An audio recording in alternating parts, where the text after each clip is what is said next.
If you're a biker, I know you own a phone as well.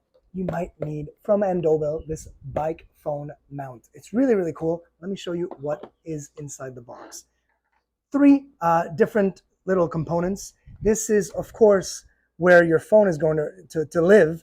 It's got really nice cushioning and support, so you're not scratching your phone, but you're still basically controlling its vibration because you will be riding a bike, of course, so it's making sure that your phone is not going to be all over the place. And how it does that, it's got a little push button right here. You install your phone, boom, and squeeze it in, done. So simple to in and out, bring your phone back in, install it, and take it out once you're done writing. It's really, really simple. And then the really cool thing is how you attach it to the actual system. This is where you attach it from. So the way to do it, first, you will bring it like this just because you need to have that little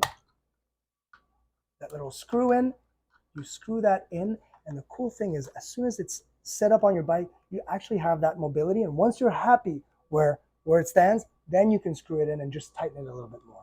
And the really cool thing too is that I just noticed they actually give you this little tool that will go right in here, and right there I can actually open it with the tool, attach it to the handlebar, anywhere on my bike where this will fit. And it's also cushioned. So everything is cushioned, so the vibrations will almost be virtually impossible to feel. And there you go. This is a really nice phone mount holder for your bike by Andobil. Really cool.